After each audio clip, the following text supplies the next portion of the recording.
Hey guys, and welcome to Fika with Rice, a podcast about life hacks, inspirational life stories, routines, and keys to success.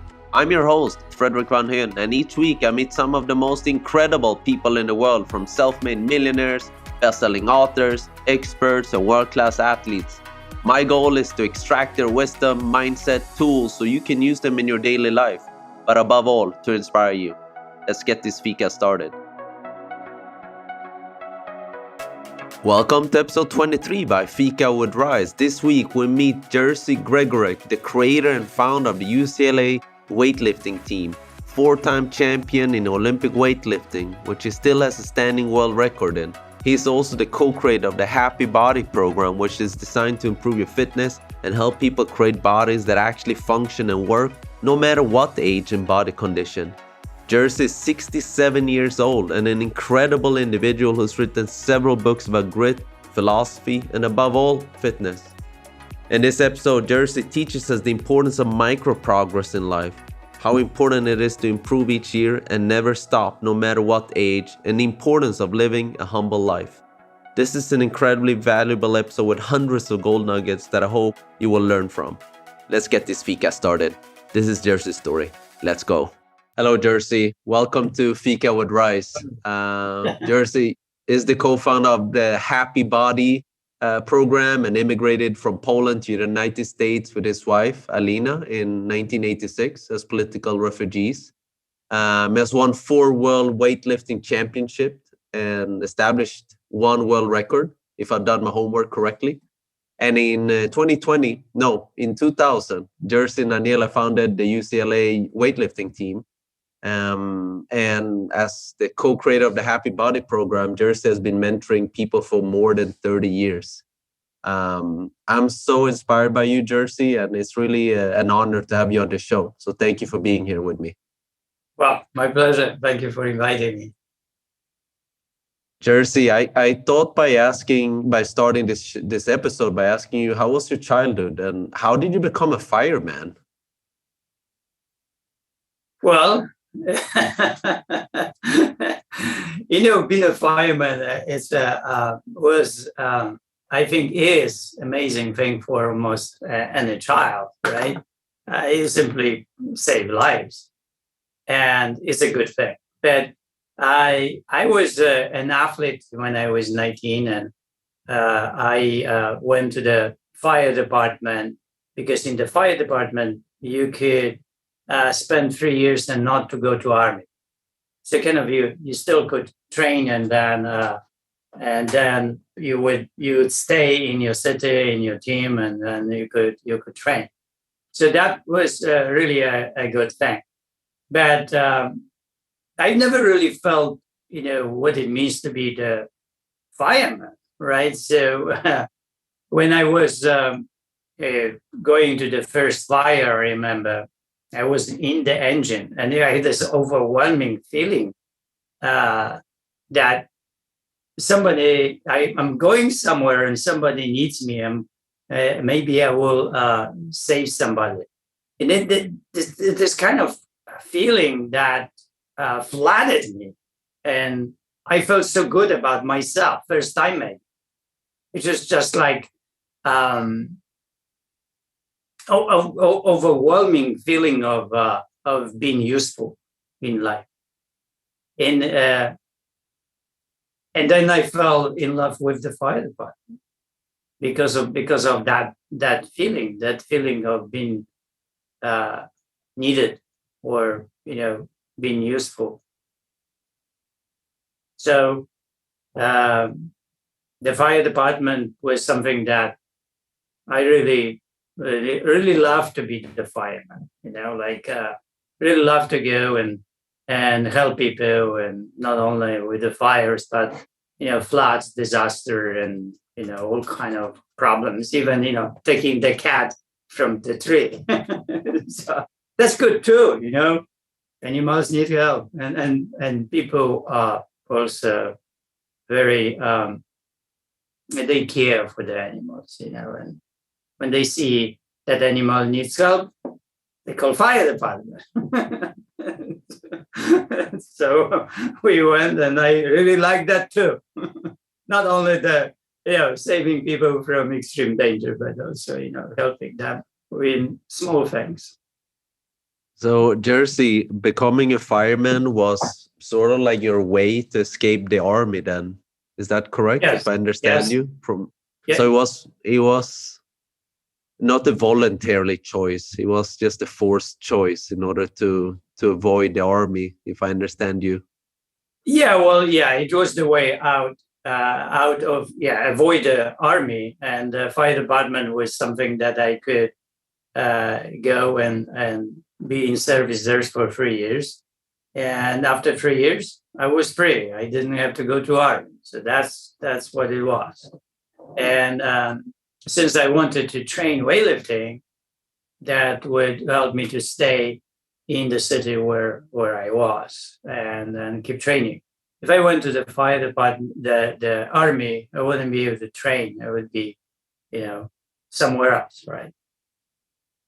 How did you get into weightlifting, Jerzy? Because how did you get the inspiration for that? I was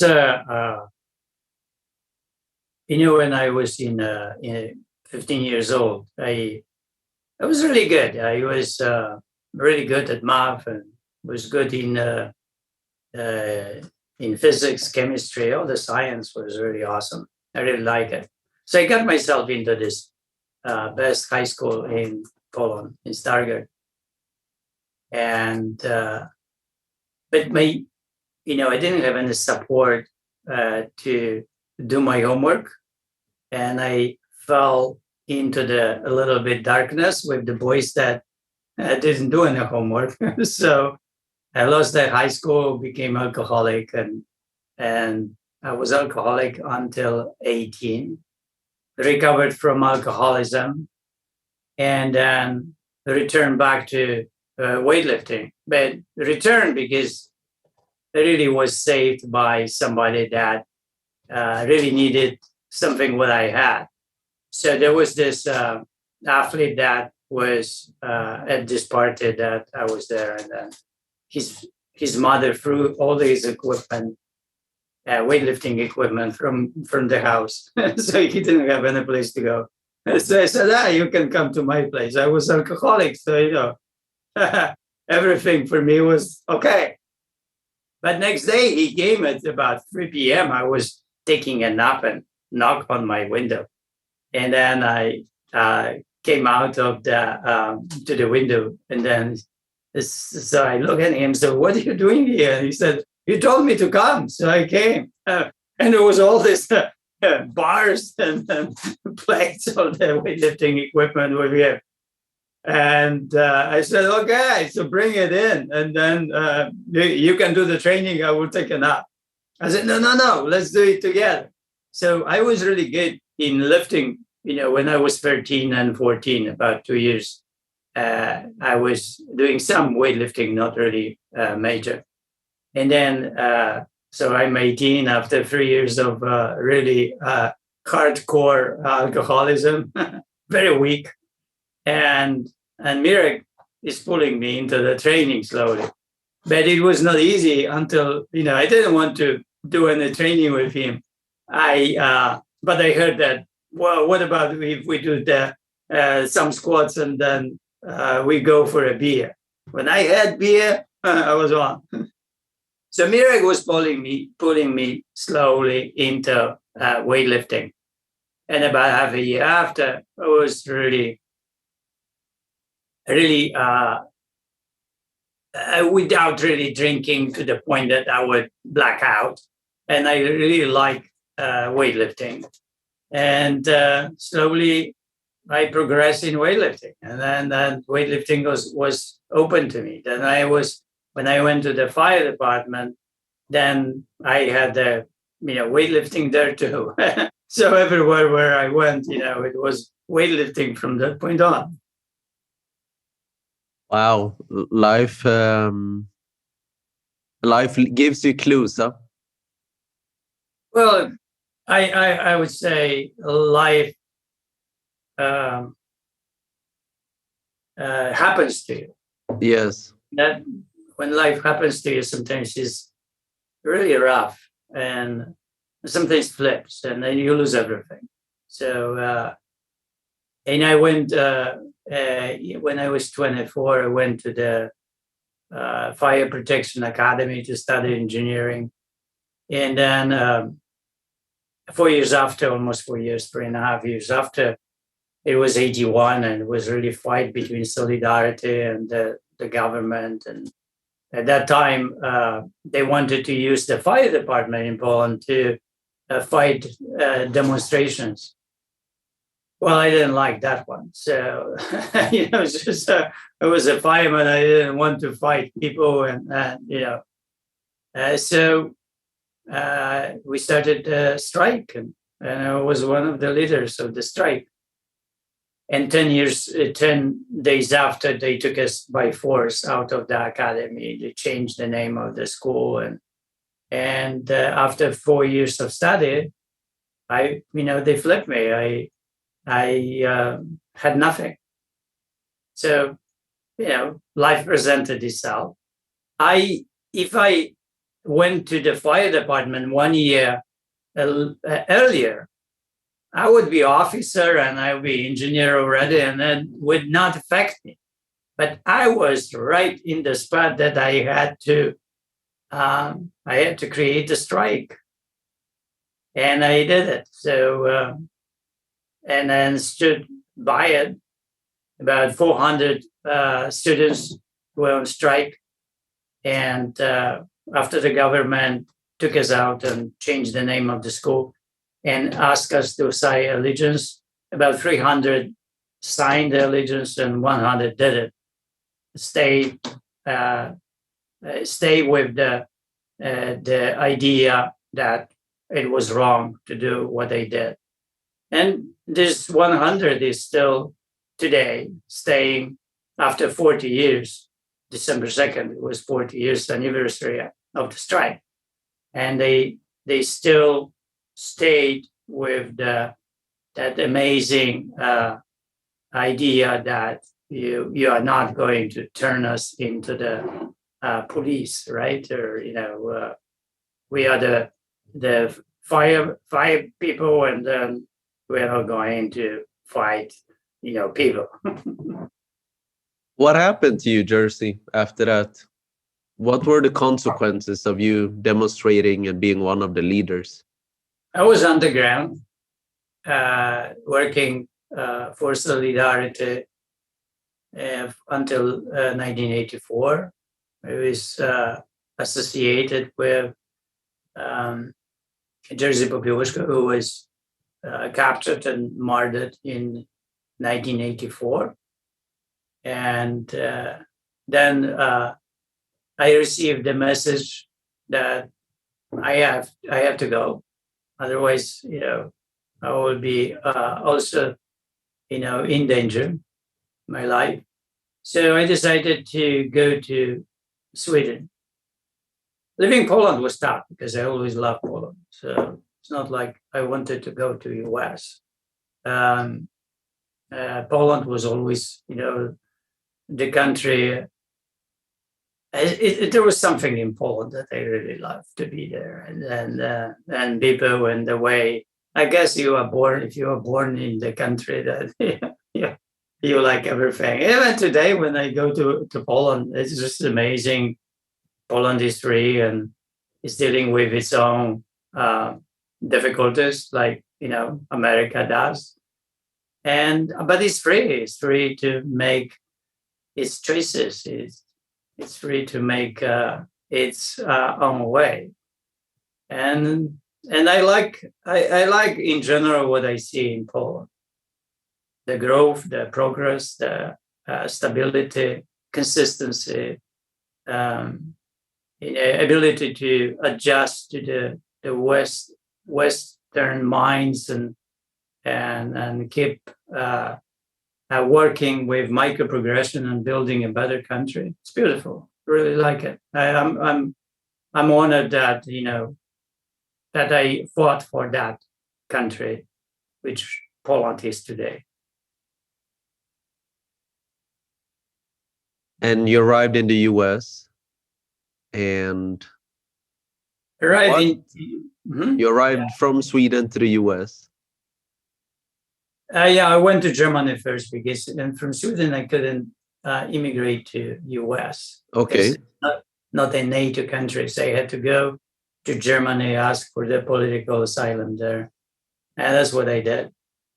I spent in Germany 6 months, about 3 weeks in CIA, talking about the Warsaw and underground, because they needed some information at the time that there was a kind of a snitch, the spy underground, and they were arresting a lot of people. They wanted to know everything about underground and get some information to figure out what was going on. And shortly after I left Germany and came to US. That was amazing.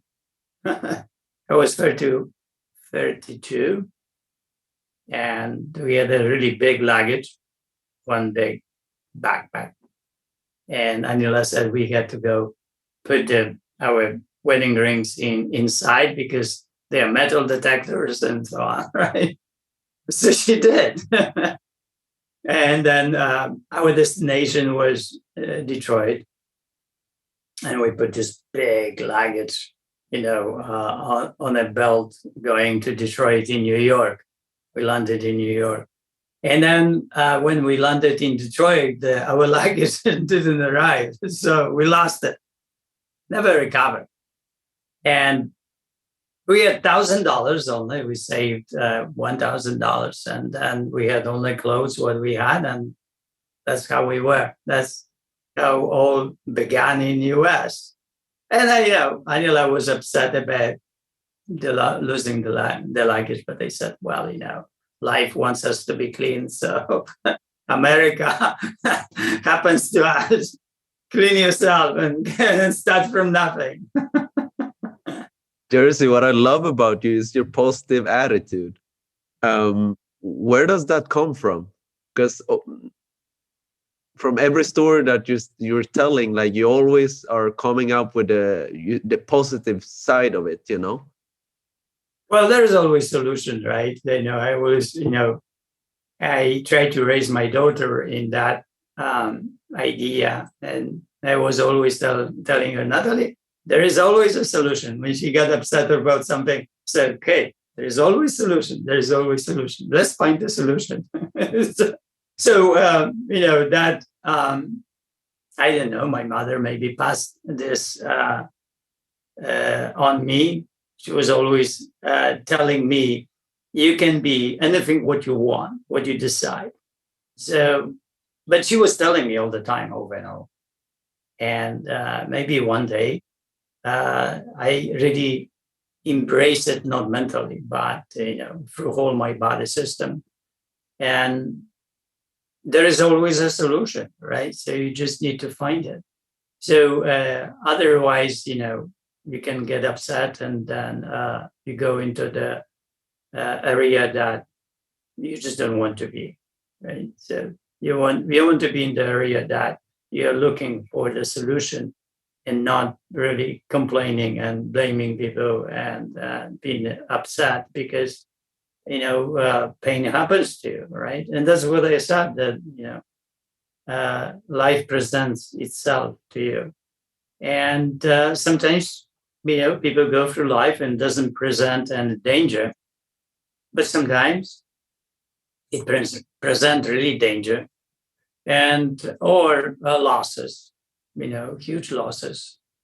Like we lost, we worked really hard in US, and we bought a house in 1989, and 90 crash came, and we had to foreclose our house, and we lost. But we foreclosed our house in 96. So we worked very hard for 8 years, and we lost everything. And then we restarted ourselves. So you have always time to restart yourself, and you could think that you don't, but you have, right, your time. So in 90, '86, I was 42 years old, and we moved. Lost our house, so we went back to an apartment, and we started building again. So it's like when you focus on restarting yourself and building, you can build. You can build a lot, actually. But you need micro progression. You need appreciation. Sorry. So when you have this right attitude to life, of a building attitude, the attitude that you will not let yourself to complain about your situation and blame others that you are in the situation, then you're more focused on, okay, what are we going to do? Right. But it's very difficult to put together the results and the consequences and the emotions together on one line. So logic doesn't happen to us. And then goodness is not convenient. So, like always telling people, well, the goodness is not convenient, right? And so what is like kind of a goodness? Not complaining is goodness, right? But we want to complain. And not blaming people is really goodness. So goodness is not convenient. They've been angry. Yeah, people were angry, and they are saying that that they needed to get angry, right? We don't need to get angry, really. And I think that Seneca was very clear about anger. One of the Stoics, and it's never useful. So and it's really true. We can achieve almost anything through the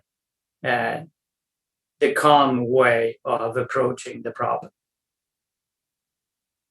Wow, I have so many follow-up questions on that, Jerzy. I cannot imagine how to lose your house on a foreclosure after you worked like 8 years of your life to buy it or build it. And you also mentioned about negative people. What would you tell someone who's going through a rough time, somebody who's constantly negative, somebody who's constantly seeing life from the wrong lenses, so to speak? What would you tell that person?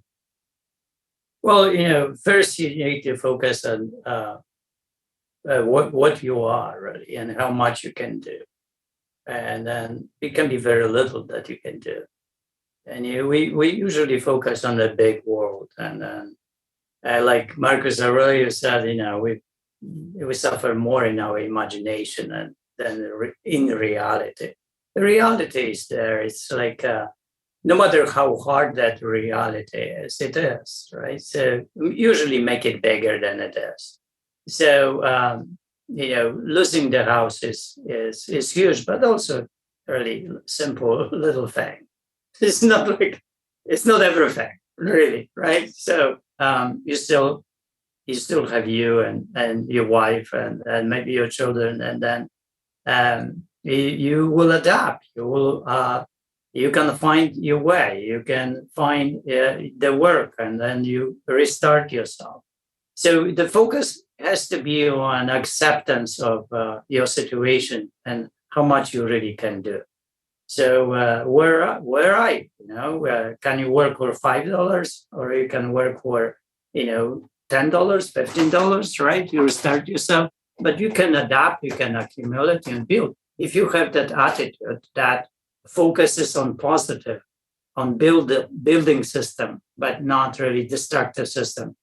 I came to US, I worked for, first I cleaned the gym because I wanted to work out.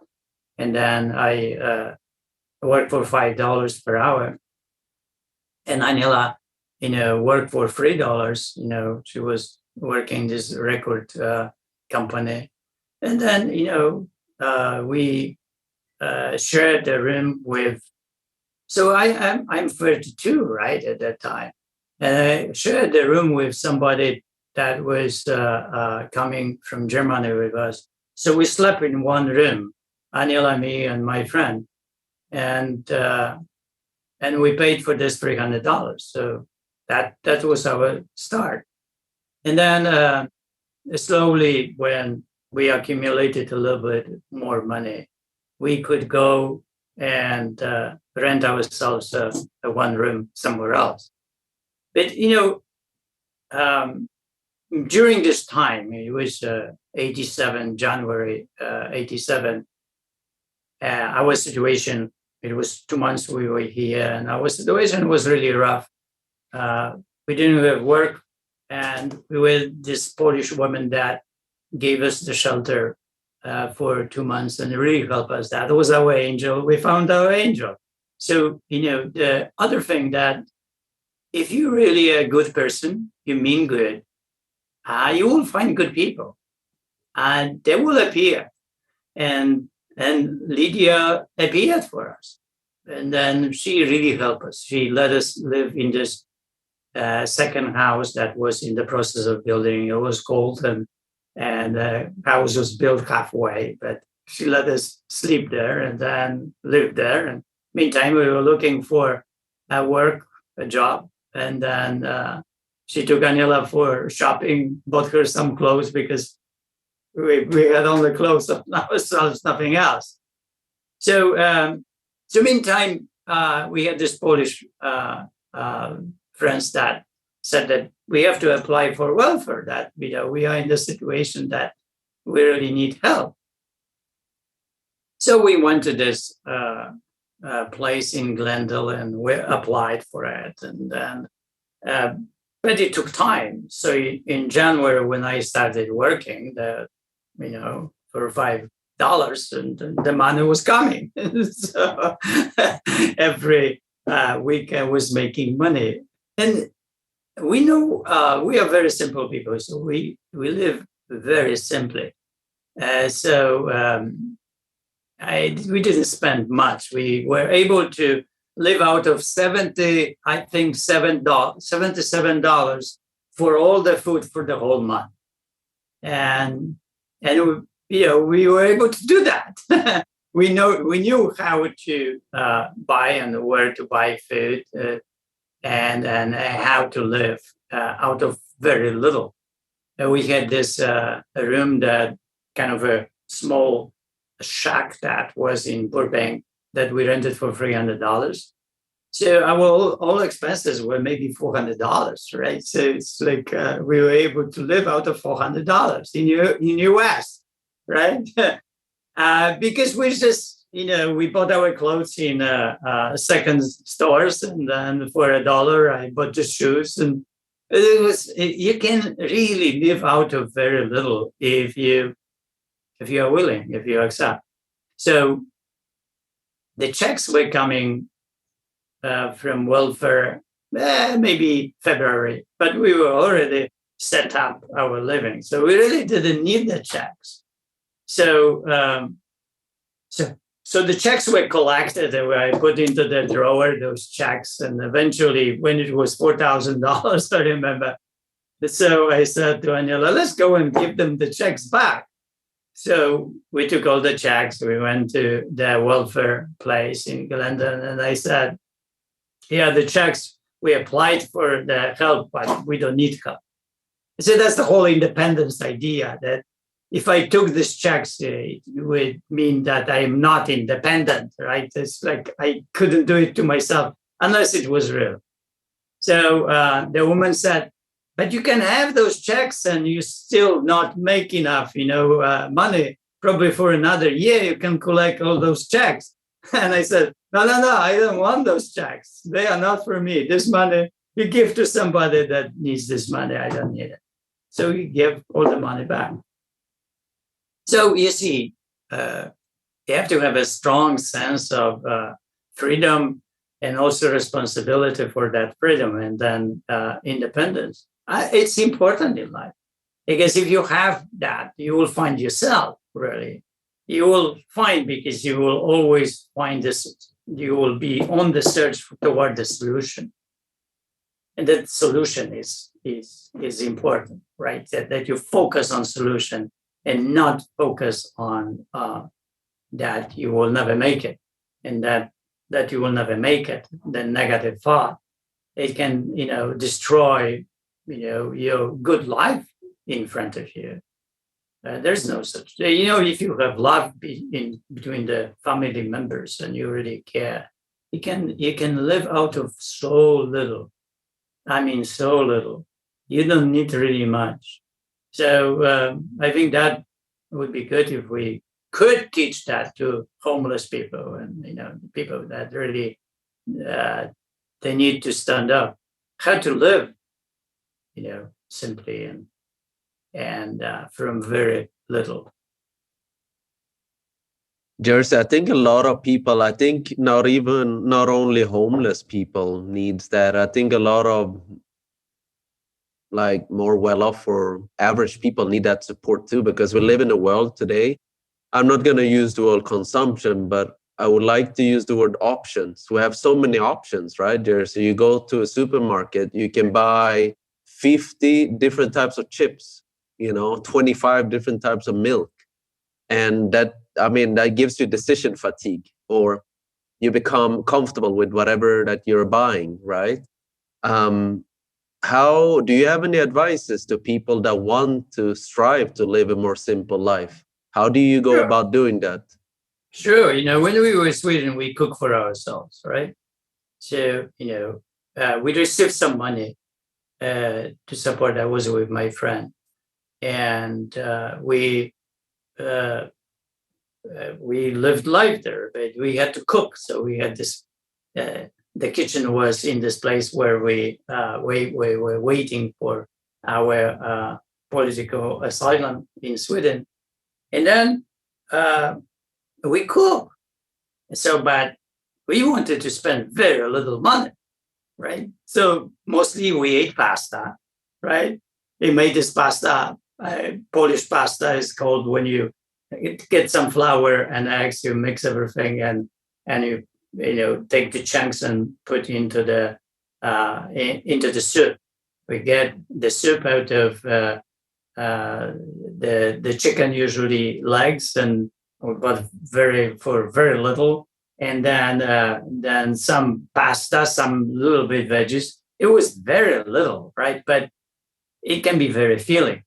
Now the snacks usually, so we ate mostly pasta and beans, and sometimes like a bag of chicken legs that we could buy, and it was very, very little. And then we found out that the best snack that you can have, and the cheapest, and the best, and the healthiest is banana.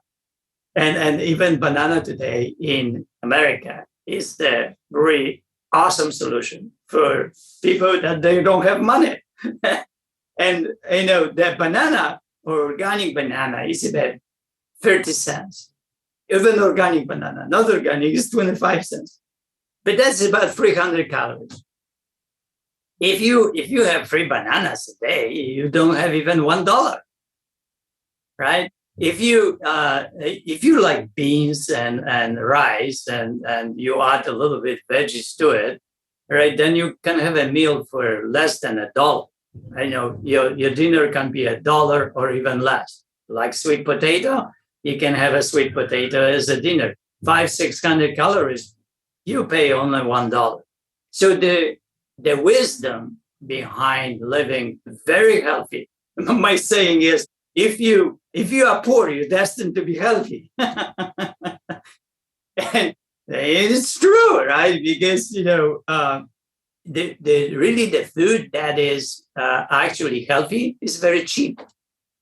But we want the food that is not cheap. It's like you said, potato chips, right? When you take potato, you pay maybe 50 cents for it, and you can have really good meal out of it. But if people get and cut that potato and make potato chips out of that potato, right? That potato is not 50 cents. It is $2 or $2.50. So it's the same potato, but somebody did do something. And it's not the same potato because it's worse already, because it went through the heating processes and so on. So it's really worse food. It costs more and it's worse food. Okay, there's no logic at all in it. But it really, I think society needs help, really. The people really hooked up, like what you said, on choices. They make choices that they jeopardize their welfare. But they don't put this together. Somehow people don't put together the consequence, the way of living and the consequences and the results of that way of living. And somehow they don't put together actually the right way of living and having the right results. And it could be that we are emotionally so much that, we want certain things. And if we don't want certain things, we feel so bad about ourselves. And it's really hard for us to make the right decision. We need a lot of help from outside. Even Socrates and Zeno, when they were, around other people, they were extremely negative. It was very difficult for them to sustain the self-control and, self-resistance to wrongdoing. So, it's we really need help. We need help of constant talk. I think talk is good. Like the podcast, I know that a lot of people listen to podcasts and it can be the trigger for, okay, I will go and check if Jerzy is right about that, or he's just blabbering, right? Yeah, okay. So the person goes and buys some beans and, spend 30 cents and then has a good meal. A person goes and, buy bananas and then really is fed by $1 a day, right? Free good snacks, free bananas a day, potassium, good vitamins, everything in banana what you could wish for. What a gift to yourself. So we really don't need much money, really, to eat very well. But what about other areas of life, Jerzy? And what are other, like, people today, they want to buy $200 shoes. They want to buy $200 jumpers. They want to have a nice car. They want to have a nice house. They want to have the newest iPhone. That's $1,200. Well, if people can afford that, I don't have any problem with that. If you like planes and then plane is, $1 billion, but you have $100 billion, why not, right? So I don't have a problem with that. I only see that when people actually don't have much, and then, it strains their welfare, their way of living. It makes actually the living worse. The choice drains the family. That is when the problem is. But, if you come from the family that, they don't have any money problems and you buy another house and you have already 17, okay, well, it's just, you were born in the family that has it. It's your way of living. It's not really somebody else's way of living. So you see, you have to somehow adapt to how life happens to you. And to stop really thinking about the others and then connect to really your life. Well, how life happens to you. Where are you, right? Because I am not really in the position today, let's say, when I was positioning 30 years ago. But I'm not in the position of Elon Musk, right? So, okay, I don't have billions, right? So I'm modest, right? Adapt to my way of living doesn't mean that I stop my progressing in life and I stop, working on myself to become a better human being. I keep doing that. So, and I will be doing that forever. So there is in life, there is your place, and recognizing that place and accepting that place and finding the solution to evolve from that place is the wisdom of life. And if you have it, there is no such thing as a horrible place, right? There is just really you go through life through difficult times, and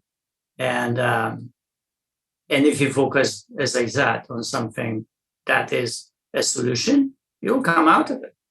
There's no such thing as you cannot come out of it. I've never really met anybody that wanted to, come out of pains and problems, and that wouldn't do it if that person stayed long time enough and had the focus on it and did the right thing.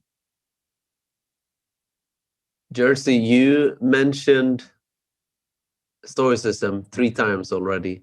Spoke about Seneca, Marcus Aurelius, but you also mentioned Socrates. How important is Stoicism in your life, and how did you get into that? I think that they had a really great philosophy of life, focused more on being a good person, as well as controlling yourself, being calm. And I think that, that everyone is a Stoic in a way, because the Stoicism is really four words: control yourself and be virtuous, right? So virtuous and self-control. Okay, now virtuous is all the good things that is in it, it's the part of our character, like patience and kindness and goodness. These are the virtues in life. And if you focus on be virtuous human being, it's a lot of easier to live life. But it is like it's not convenient really in life to be virtuous. So we fall into the society's trap, and society is trapped already as well. We kind of started with communicating as children and crying because we were hungry. And when it was the time to drop it, we simply didn't. And this communication became, complaining. And then we kept complaining and trapping ourselves and not recognizing that complaining is a very negative feeling and places us in a position of not independence, not taking care of yourself. And we fall into that trap instead of, focusing on fighting for independence, fighting for freedom, and not accepting, the help, right? If you don't have to. If you have to, right, you make your decision. But, you need to stand up, right, in life. So work on it. And when you stand up, give it back, right? So it's a kind of, constant work on yourself and your place, your situation. So, everybody, the hard choice is different for everybody in different time. So it's not really the same thing. What is easy for me can be very hard for another human being. Or what is really hard for me, it can be very easy for somebody else. So it's that placing yourself and accepting your fate, accepting your place in life with all the difficulties, hard choices that you need to make, is a way of creating better life eventually. I remember this quote that, if I've done my homework correctly, Jerzy, hard choices, easy life by you. Is it true that you said that? Right. That's and the person that really picked on it was Nava Ravikant. When I had sessions with him, and but the hard choice appeared to me after writing poems. I was writing poems about 4 years about my clients, about their hard situations in life. And meantime, I work on them, and then I try to help them how to come out of that that situation, how to make the choices. But I didn't recognize that they were hard choices. I didn't name the hard choices. But at that time, it was very painful to watch people that couldn't make the hard choices. They had to do what they had to do. And it was usually not really a good thing. Like an alcoholic will go and, drink another drink, right? So, or an addict will have another shot. So, I was watching, people going through the difficulties in life and then not be able to follow and achieve the happy body, not be able to restrain themselves and control themselves in front of food. And that created the problems for them. So when I watched it, I saw suffering. I saw a lot of suffering. And suffering that was coming from inability to do what the right thing was, what the plan was, because of the strong emotions. So when I was looking at that, I came back to writing poems because I wanted to write poems, this kind of poems about this suffering, but I was not able to do it. I tried 10 years before that. And when I started seeing suffering in people, I said, well, if the suffering is there, the poetry is there. And I spent 4 years writing poems. And eventually it came the book titled the Food for Your Soul. So that's the really book. And when I was addressing slowly these poems and writing different poems and different situations, and then that appeared to me that I'm working with really hard situations, hard choices, right? And Naval once, one day said, you know what? And I was calling more difficult, choices, right? And Naval said, just the really hard choices. It's you are really giving this hard choices, and you are creating this possibility for making this hard choice. And these poems are really for helping us to accept a hard choice. And every poem kind of is like that. So that the hard choices, easy life kind of was put together, because if you make these hard choices, right, your life is becoming easier. And then, everything somehow ends up with ability of a person to do what is constructive at that point. I remember Plato was talking about, he tried to illustrate for us this ability to control yourself or to control your emotions and how to give actually an image. And he said, well, when the chariot is the body, the horses are our emotions, and the rider is the mind. And so if you imagine that, and then he said, if the horses, right, our emotions, are dragging the rider against his will, danger is coming. So that's what it means when we are so emotional in life that we have to buy something 10 times more expensive, but offers the same as 10 times less, that it means that our emotions are dragging that ourselves against our will. The will is logic, and we're not following logic. We don't want to eat the sweet potato or banana. We want to eat the chips and other things that are 10 times more expensive. It's completely illogical. It's not constructive, but it happens to us. That's kind of a suffering I saw when people were draining completely everything away from their own life and not able to create that, accept the hard choices and create for themselves that life that is easy or good. right? Wow, it was very deep, the quote from Plato. That's why I love to read old books, and especially books from Greek philosophers and Stoicism. It's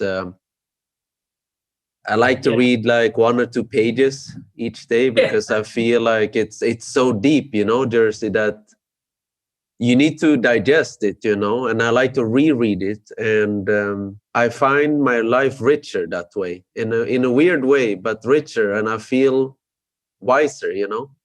It's intense, right? It's like poems, the writing, is almost like poetry because it's very intense, makes you really strong thinking. Let's think, right, about that. So what this poetry does, it makes you feel and think, and it both happens at the same time.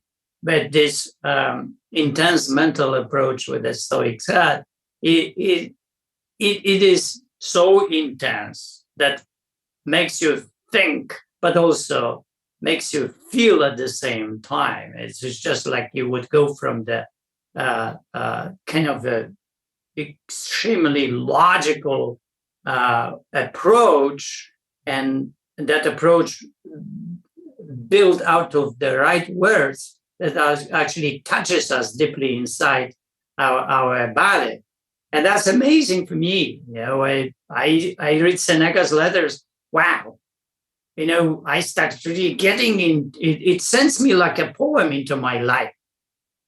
And a poem, when the poem is really a good poem, it sends you into your life, sends you somewhere, that feeling that you had in your life, and helps to accept the hard choice. That's what the good poems are. And then Stoics, philosophy or writings is that way. When you think about the Plato and the horses also are beautiful horses. They are our emotions, but it's a metaphor for the drive, the freedom. The horses have the feeling of being wild and being free, and they want to be free, right? So they want to go and run and so on. But at the same time, there is this mind that tries to control it. And if not, everything becomes, wild and lose the control. So that, how not to lose the control, how to work as a unit, have that body and have our emotions and the mind, and how to create a unit that works together. That's a beautiful thing when it really works. That's a really amazing thing. It was this Buddhist Sonyam Rinpoche, and then he said, you have to tame your mind, right? Tame. You have to tame it, right? Because if you don't tame it, it's going to take you out of the cliff, like those horses. Danger is coming. So he said, the difficulties in this, that's where the hard choice is. You have the mind to tame itself. And so somehow we are living in this mind of ourselves that sometimes is not really good. And how you actually tame it, right? How you actually do that? How you, really apply to these horses the way that it's a good thing to go together. If you go wild, that you can get killed very, very easily there. Why not to work together? And how to create this capability that this mind can have, and work with these emotions and help that body not to get crushed, but actually, get better. Jersey, I want to ask you a question about, you were saying about accepting what life has given you and accepting your own situation. I think you mentioned it several times during this conversation. And I wanted to ask you, let's say I'm a 55-year-old man or 55-year-old woman who's been eating wrong, like for my entire life. I don't do any training or anything. How What would you look for if you were to meet me for the first time? What type of questions would you ask me, and how would you set up a plan for me? Well, it's very every client that comes to me, I ask for the story. That every client has to say the story. What is the story? And they say, big story. I say, yeah, whatever story comes into your mind. If you want to tell me when you were born and how was your childhood, that's good. So it really doesn't matter what is it. It will come to you. So then people tell me stories, and sometimes they talk for 1 hour, right? The stories, people have stories. But the end of it is coming that, when I hear the story, I hear what is important for people. What do they want, right, to happen? And then at the end, I ask them to give me one word. What is the most important thing for them to happen? What do they want? And they come, first they laugh, and then they don't want to do it because it's really fun to do it. But they stay with it. So no, give me one word. I want one word. What is it? It's really hard. If I were a 55-year-old overweight man or overweight woman who never trained, it would be really hard. Yeah, because what is it really at that age? What you want, right? You want weight loss, on maybe energy, maybe flexibility, right? Maybe kindness, goodness, So the work has to happen. But when that word happens, it is the beginning for the hard choices. We can make hard choices for that word. You see?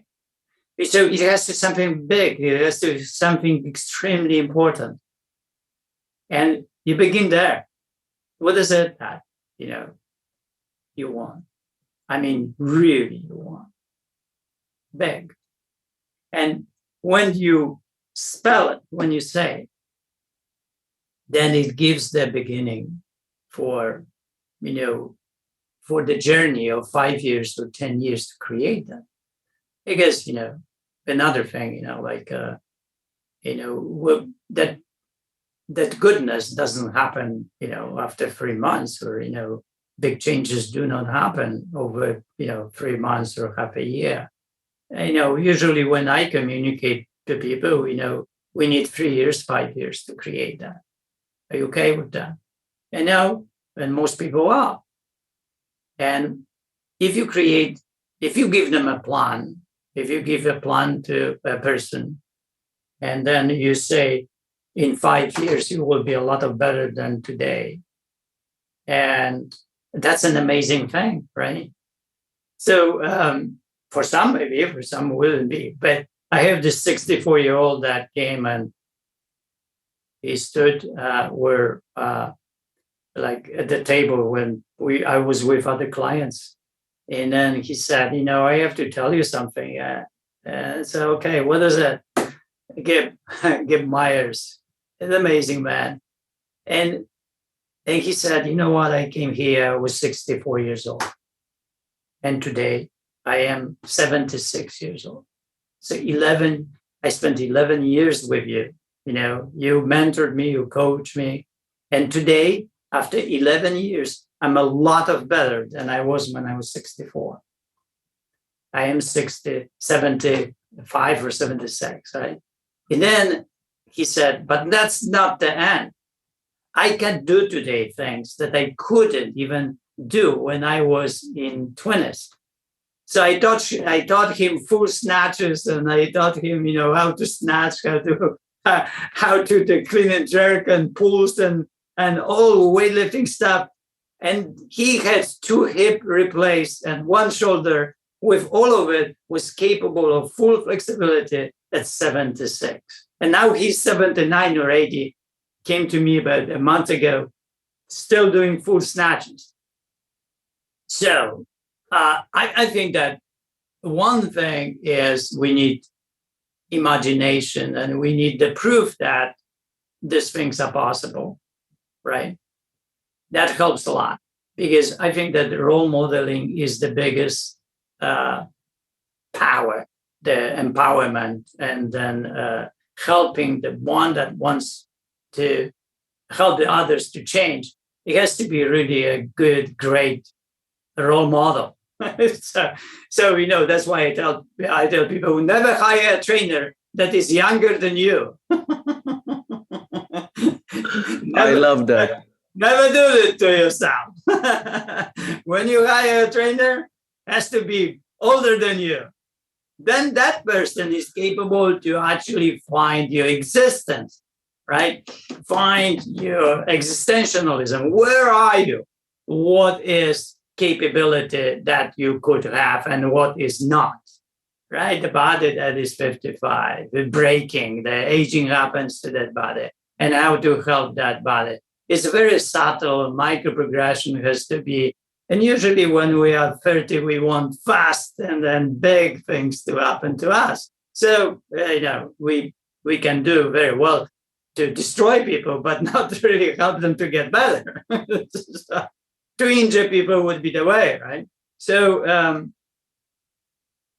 so when you look at the whole picture of people and the 55 or 47, and a lot of people have problems already when they are in 40s. I had this woman that was teaching aerobics, came to me. She was 44, and she said, until 40, I did my teachings, aerobics, and I had beautiful body. But after 40, I cannot do that. And I said, what happens? And then she said, I gain weight, I exercise more, I injure myself or wear myself out. And that gives me 1 week break from the exercise.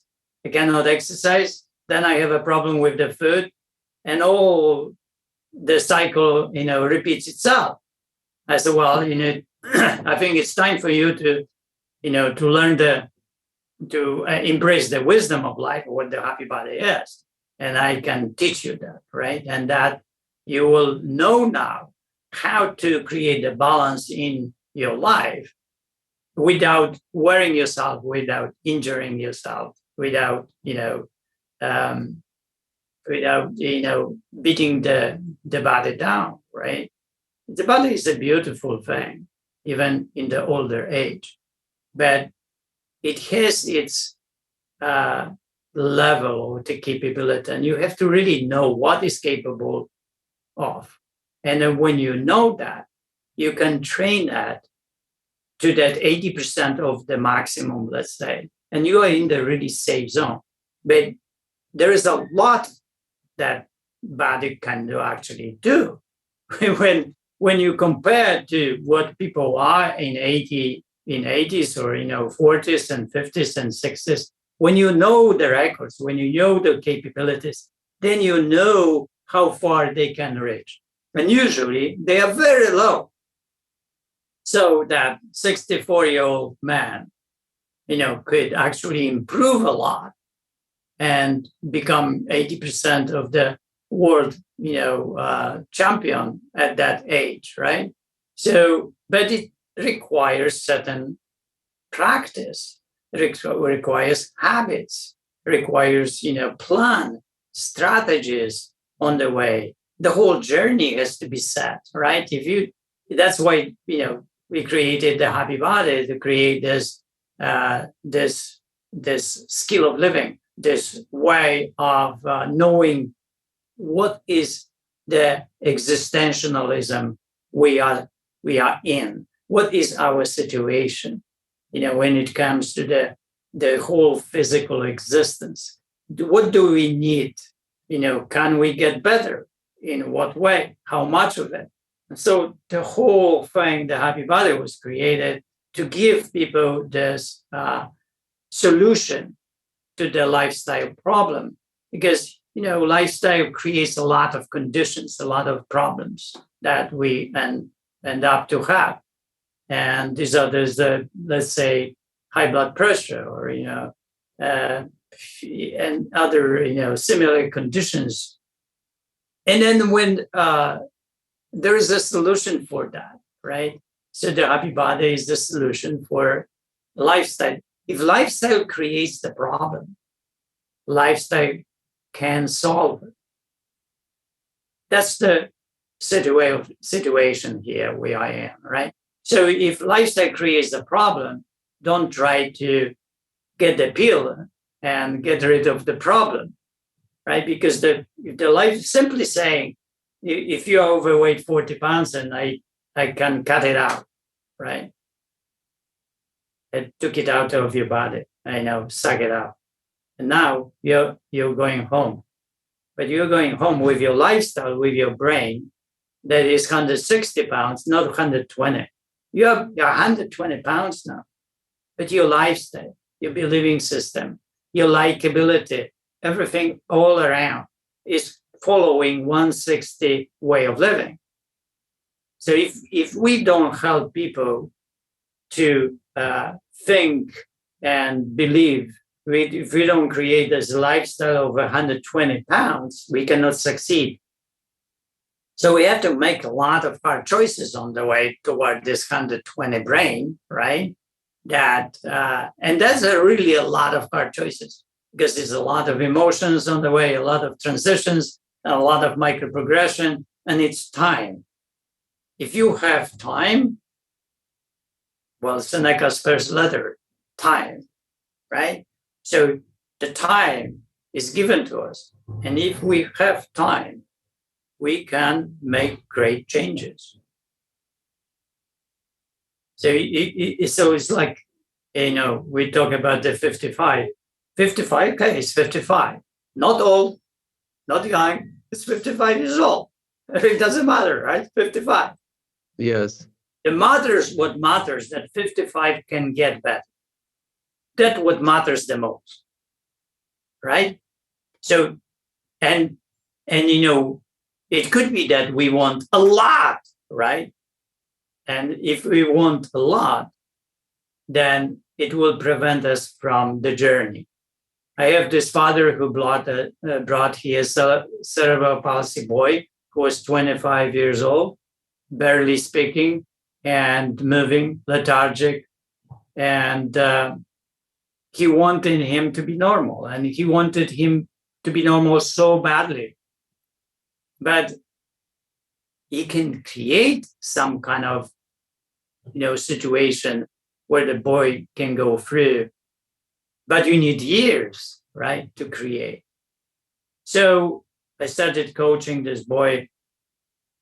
And this boy slowly got more energy, was able to, study, was able to move better, was able to go through elementary school, and was able to go through high school. And after 5 years, was accepted to community college. And the father watched the progression and micro progression of that. And he said, well, I understand now micro progression, after 5 years, right? So, my advice to anybody, if you don't have 5 years, means you're not really doing anything. So first, if you want to do something, but it will take 5 or 10 or 20 years, you're really onto something. But if you don't have a plan actually that needs 5 years, what is it that you're doing? Probably not doing anything. You are trading water. It means today is the same, but there is no really created any plan for becoming better over time, which would be probably the only approach to living a good life. Jerzy, I love the stories from your clients, and it's super inspirational. And you mentioned micro progression. I've heard of it before. I'm a big believer in micro progression. I know there's a Japanese concept called Kaizen that also mentions micro progression. in such a fast-paced world where people want things, like you said, some clients want things in 3 months, in 1 month, 6 months. How can one monitor micro progression in order to stay motivated? Well, you have to have a huge goals. You remember the word that we were talking about? That's your word, right? Okay. It's a huge goal. Like, let's say Olympics is your goal, right? And, it will happen to you maybe in 10, 15 years, right? It's a big goal. Or Nobel Prize. You want to win Nobel Prize. That's kind of a goal we are talking about, right? Really good goal, right? So then means, 20 years, right? So at least Nobel Prize could be 40 years, right? So when you have that, go ahead. When you have that, right, you create the plan to really achieve it, right? So the plan will have, progress. We will have to have a progress. Let's say in numbers, we can, create this. You lift 100 pounds, clean and jerk is 100 pounds, but the world record is 360. Okay, now you have 10 years to spread the time and then start, progressing over time to actually achieve 360 pounds, go to Olympics and maybe, places out there. So you create progress, right, over every year. And you spread that progress, and then everything becomes difficult. So the time spreads toward less and less progress. And microprogression works that way, that at the beginning is a little bit more, and then less and less and less and less. Because if it's a little bit more, you make a mistake, the body will get injured or overtrained and so on. So it's a very delicate system. If you do it the right way, like I did with this cerebral palsy boy, in 5 years, the boy becomes almost normal for the family. And the family can live easy life now. The boy, was in the situation that they had to go with the boy to the toilet and, put the clothes on and then take him everywhere, right? After these 5 years, the boy was completely independent. Was doing his study at the computer, was going to the toilet on his own and moving around the city using Uber, what was not possible 5 years ago, right? So the microprogression, if there was no microprogression, there would not be the progress for 5 years. So the huge happens after 5 years or 10 years, but it's brought by this small progression and the plan set in. I remember there was this Russian coach, and he said, I need 10 years to make a world champion. If I have 9, I will never make that one. I will destroy that one before. So 10 years, 10 years or 20 years or 5 years, it depends what you want to do. But, the goal, it should be always this one word, a big goal, and then you set the plan to get there. And then you spread that plan over the years and keep that goal, not the fire. My coach was saying, the Olympics is not a fire. It's a flicker over the horizon.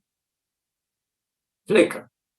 You have to be aware of it, right? Like a Nobel Prize, it's like a very wishful thing in you, but it burns there every day, reminds you about this, but not to burns you, too much. So you don't have anxiety, right? It's just a flicker. You say, I have to go to do my training, right? I have to eat the right way. That's the flicker, right? It's not, I need to pump myself with a lot of vitamins and things, and then I will gain more muscle. I need a lot of more protein and something. No anxiety. It's the flicker, right? And the plan, strategy, habits, daily, day by day, creating this, goodness. That's how, people who achieve a lot really do it. So the saying is that nothing good has ever been created in a short period of time. Right? So why to bother? Why to bother with things that takes only a month or 3 months? Why I would even do something if something takes only 3 months for me to do? I'm not interested. I'm interested, doing things that takes 20 years, right? Yeah. And my focus is on 20 years. If you want $1 billion in 20 years, you can make it. Yeah. Right? You just have to be consistent. You have to have a plan. You have to have a set up strategies, and then you will get that. But you have to make the way of your life. You have to make it, real, stick to you. That is about you. And I didn't do many things in my life. I do weightlifting. I'm a poet, philosopher, and that's that. Training hard on daily basis, and learning my mind around it, and what the plan is, and how to execute the plan, and how to adapt my body through time and changes as I get older, right? How the aging happens, and how to learn how to stay flexible, how to stay strong, how to move like a young person, not the old one, because you don't want, when you get older, you don't want really be aged. So that's what I say. I'm old but not aged. Right? So I move like a tiger. I move like a panther, right? So for young people, I'm young. And I have a lot of friends in 30s and 40s. I have some in 60s, but not really many. Most our friends are in 30s and 40s. So it's really important in life how you handle all the progress, micro progressions, so the goodness happens to you.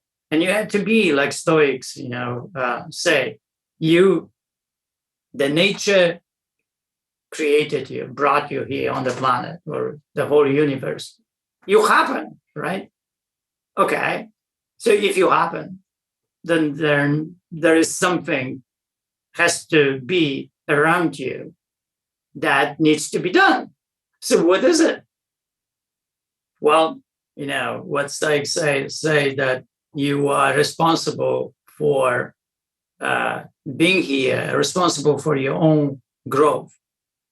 So it means you need to become the, cliche, the best version of yourself, right? But that's the whole thing that drives me, nuts, crazy. That I think it has a truth in it. And I try to, one day my daughter was telling me that why to, struggle, why to become this, constant growth and just there is no reason for it, right? Why is the reason? I said, well, you see, because you really don't know whether you could be the solution for the world, and nobody knows, right? So the planet is there. We know more and more where we are, and we don't know really who we are and what we could be. So we have responsibility to the planet, that responsibility for our becoming the best of ourselves. And it could be that you could be the solution to the planet in the future or to the country, but you don't know. But somebody will be. That's the point. How would you know that one in Kansas is, right? Or, whether you or not, right? Oh, I'm not. I say you don't know that. You see, and because we don't know what we are capable of and what is our really capabilities and possibilities and the responsibilities to that, for me, is enough. For me, is enough to work on ourselves until, the day of my last day. And it's very exciting too. It's very, enlivening, very loving in a way too of yourself, that you constantly evolve in many ways. So that's a good way of living. Jerzy, you mentioned your daughter, Natalia. How do you inspire a child to do sports? And how did you do it? No, well, it's not so simple, right? She was exactly. That's why I'm asking. Yeah, she was a gymnast, and when she was gymnast, we would go with her, and you are a parent. Your hard choice here is presented itself, right? I would need to pick her up at 3 p.m. and she would be in gymnastics for about 4 hours until about 8. And then we come home, traveling in the car 30 minutes. So it was rough. For years, it was really rough. Gymnastics is tough. It takes a lot of, actually it took a lot of out of her, this possibilities to be with friends. And when others, let's say when she was in 7th grade or 8th grade, her friends were going somewhere and spend some time, right? But she said, no, I have to go and do gymnastics, right? So it's in a way robs you and gives you and robs you, and the kind of pursuit like that, intense, takes away some things and gives the other things because of intensity. And then she stopped gymnastics. And it was very difficult for her because she lost completely her identity, couldn't find herself. And joined me in Olympic weightlifting a little bit for about a year. And then now she is more like an artist, painter, and she's a junior. And then she is going, she's going to go to a college. She wants to go to a college and become an artist, a painter. And that's fantastic.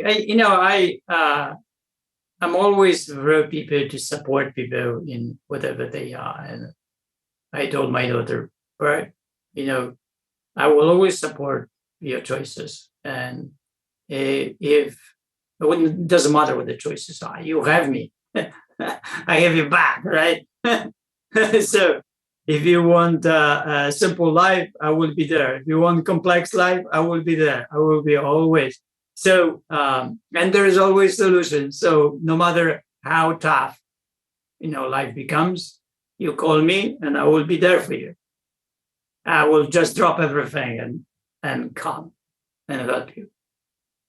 So it's important to pass that message on your kids, that you don't get upset because they don't want to study medicine, because they want to study something else. So, acceptance again, right?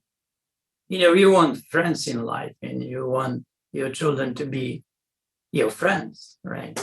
So how are you going to do it? And usually it's not the way going to be, because they will have their life. But if you are likable, if you live with them, helping them, but not overwhelming them, not being in front of them, if you just support them, if you agree with their choices in life, and you support them in those choices, and you create progress, right? If you can create progress, help with the progress, you have the chance to become a friend of your child.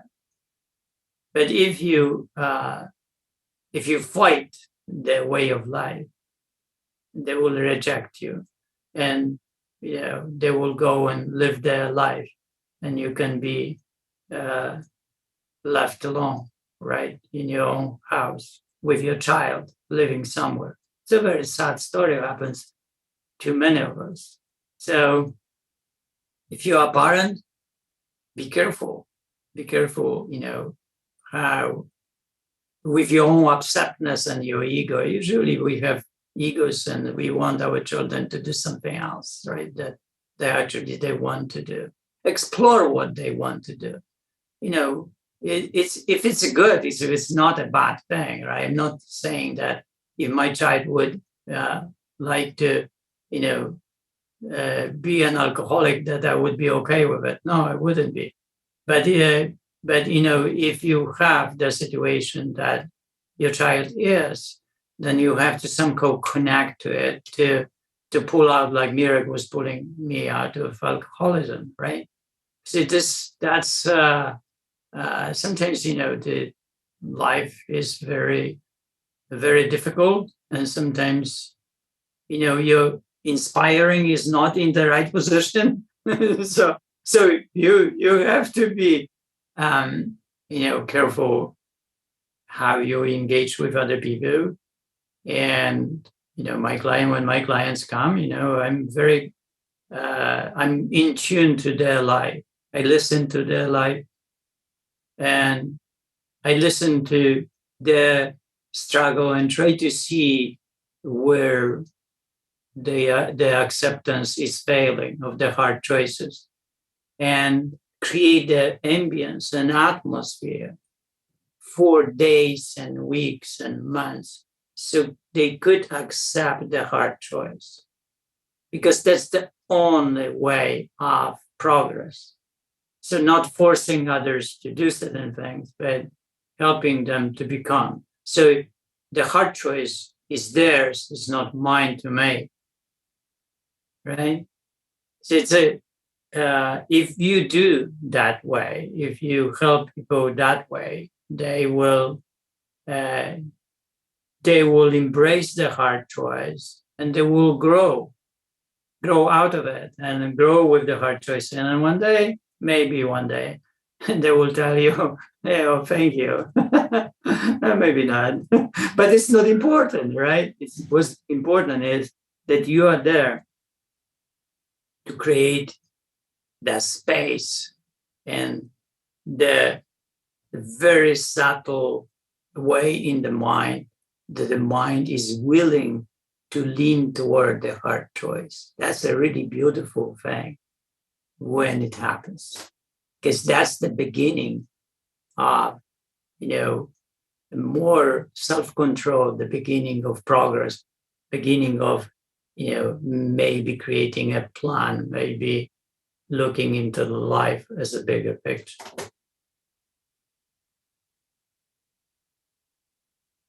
Jerzy,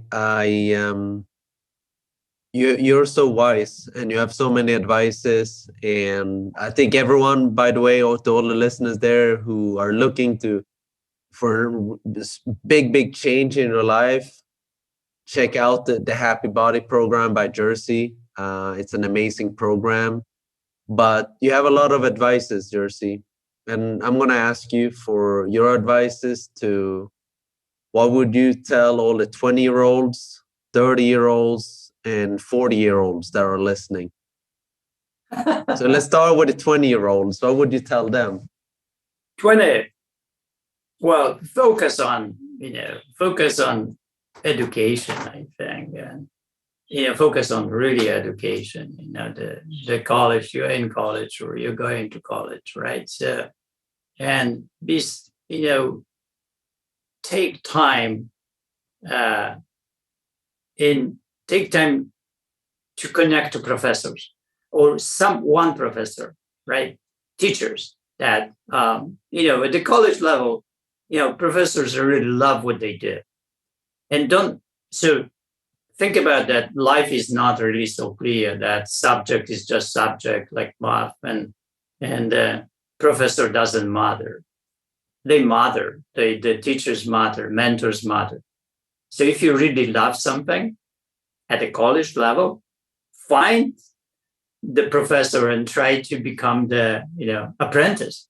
Try to tell the professor how much you love the math or chemistry or something, and that will take you to another level. and you will learn a lot of more, and your college level will be your college time will be spent more productively, constructively, and a lot of more will happen than in a normal college. You will not waste your time just to get the degree. Just don't think about the degree. Think about something that something that you can evolve with, and that's the only way to make it happen. If you find the other people that they really love that what they do, that would be probably one of the things. And then if you like the parties and so on, so no parties between Monday and Friday, and have one, go and but living the life. You write the poem and then you read the poem, right? So that you have to write the poem, and then you read it for the amusement, for the joy.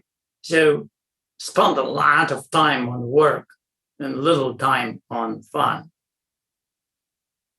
So and then create this possibility for befriending teachers. Okay. So that's 20s. 30s? 30s now, yes. 30s is the children time, the work time, right? So, I'm 35, Jerzy, so I'm listening very carefully now. 30s is the teacher, the children. Well, that is the time to set up the family. That is the time to find, your other one, right? And we usually work hard. So be serious about your work, really. Be serious about what you do. If it's a startup company, be serious, find the other people. If it's work, be diligent, build growth within your work. Show that you care for what you do everywhere, progress. It means you stop just being a worker, right? Being an entrepreneur in whatever you are, and try to find a way of it. Sometimes I tell people that to imagine, and I say, okay, you are a receptionist in a dentist's office. You come there, you work, you receive the phones and things and so on. It's a normal thing. But you look around and it's the shabby place, not really nice to be inside.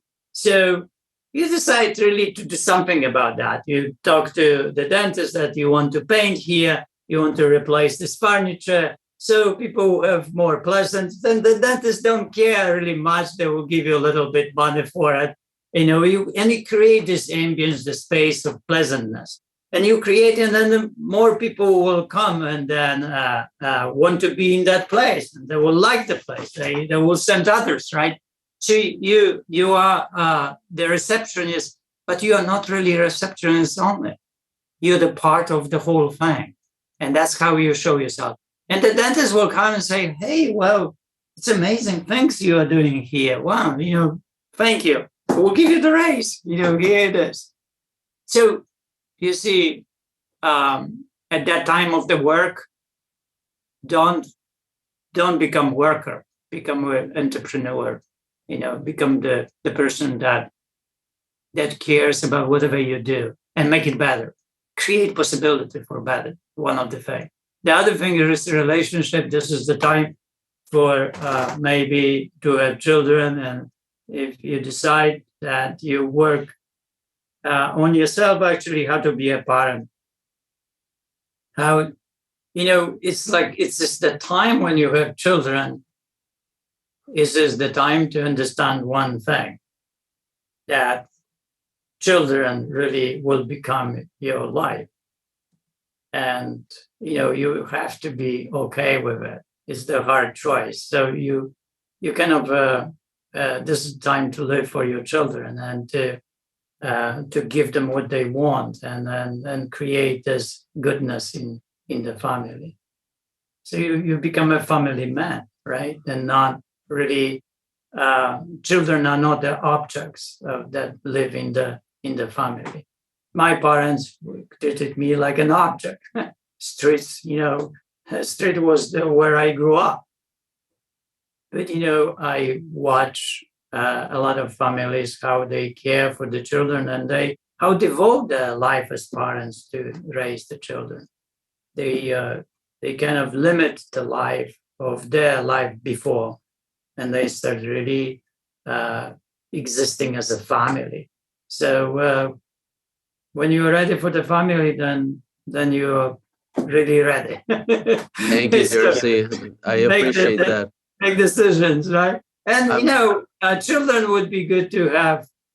It's time for the getting married, or if you want to have children. These are the 30s are the best times, and also for women when they join us on a journey.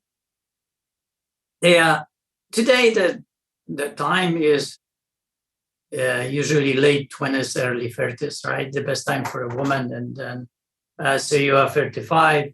Let's say a woman is 5 years younger. You are in the spot of getting married and having children. So this is the time.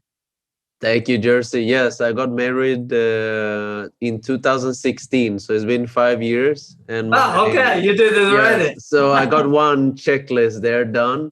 And my wife is 6 months older than me, so more or less the same age. Okay. And I am becoming a father in about 1 week. Wow. So, that's good. You're on time. Thank you, Jerzy. Well, congratulations. We did it. Thank you, Jerzy. So I'm gonna listen to the other advice to not treat my child as an object, and to support them and embrace the change in becoming a father, and to live for them. And it's gonna be a big change. So thank you for that advice. That's good. Before I go to the 40s, 30s are really great years, and the 40s are great years too, and 20s as well. Every 10 years is a different time zone. But I had this friend, a painter from Poland, and he said, "You know what? Yeah, I understand the age is this way. You are in teens, you don't know who you are, right? In 20s, you really start getting what the world is about. In 30s, you work very hard. In 40s, you still work hard. In 50s, he said, everything should be on the table for you. If not, you messed up." And he said, that is the time to become a mentor, to start being mentor for other people. You start giving back, right? You went through, and 50s, 60s is the time to become a mentor for people. It's to give back. It's not thinking about the whole world, the planet, and not really like in 30s, you think about your children. But in 60s, 50s, 60s, you think about the planet. So 40s, coming back to 40s. Yes. 40s is the time where in the 30s, actually 35, the aging begins. So when we are from 0 to 18, the life really makes you better, whether you like it or not. We get taller, we get stronger, we get better. And between 18 and 35, when you analyze all the athletes, they can compete against each other and anybody can win. During this time, also this is the best time of our life. We have children, or we go to Olympics, we create incredible things between 18 and 35. And we are equal at that level. After 35, aging begins. So it means that we start deteriorating, right? So we become, less powerful over time. And every 5 years, when we analyze athletes like sprinters or weightlifters, those who break records, right? In swimmers, like master swimming, And then we can see after 5 years, the records go down and down and down. And so this is the time to think about in 40s how you are going to live life forward, finding the program, the system, the habits that would help you not to age, but to get older. And there is a lot of power that can be achieved and sustained. So this is time to figure this out in 40s. When it comes to the body and how to live a good life from the perspective of the body. When it comes to one thing I have to talk about is the wealth, how to accumulate the wealth from the 20s and going forward. So, whatever the money you have, you start accumulating. The money accumulations of money is a normal thing. So finances is a normal thing.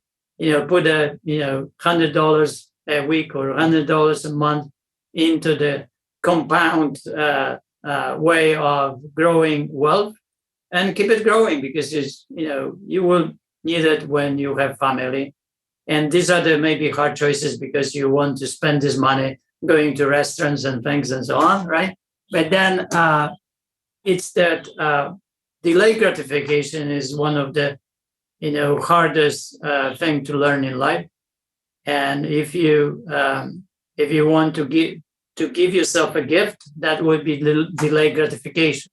I mean, you're creating in life something for later, and then when you have it. So, finances is one of the things. The other is the body. How you will have that body when you are older and older and older.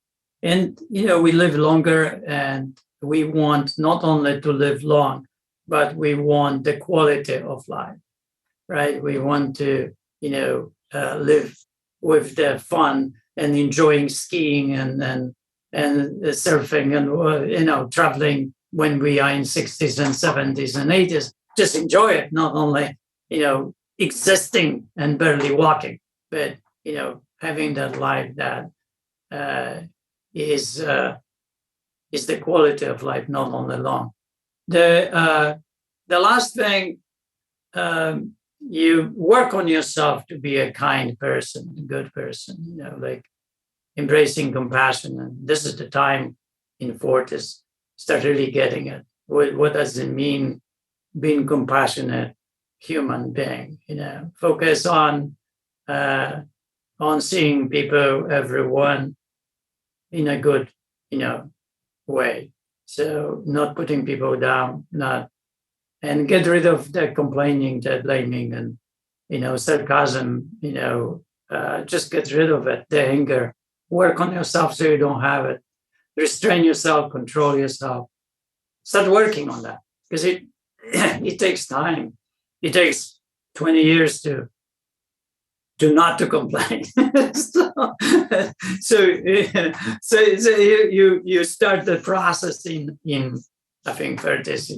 A lot of people that come to my place today, they are in 30s, and they ask me about one thing. They want one thing, and they want guarantee. So they want live long.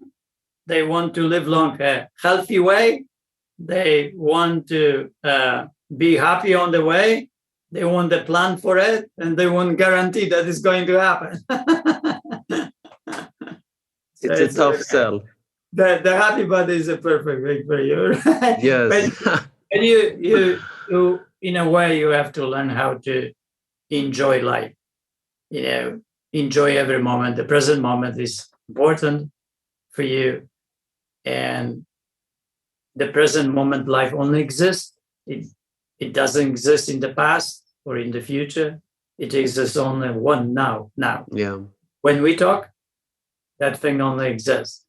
And, if you can live the life that you exist in that moment, that you have the joy throughout your life, and you will not carry into your brain unnecessary thoughts addressing the past or unnecessary thoughts in going too much to the future. As I said, the flicker of the horizon, right? It's not the fire up there. It's just the flicker. So, in short, probably like that. The 40s is the time to really think about the second body. Is the beginning. The 40s ends on 50s, so the first body ended, second body begins. So the first body is the one that we really don't. The body happens to us. So it means that we are doing whatever we're doing. Our body is going with us everywhere, and we're just not aware of actually taking care of it. The second 50 is the time to start really happening to the body, caring for it and really reaching for a lot of knowledge, a lot of wisdoms, how to take care of it. So you can have the sustainability of good life, long life and quality life, and happy life. The one element, the last element that we didn't talk is about happiness. Happiness is something that everybody wants, and there's no way that you could ask a person and say, "Okay, I will make you very rich, but you have to be miserable." So, would you go for it? Would you go rather be poor and happy? Everybody, will choose poor and happy, right? So the one thing is that whatever we achieve in life, whatever it is, and so on, right? It's not really so important as our attitude and happiness. And that happiness is available for everyone. It's our way the mind is at that moment.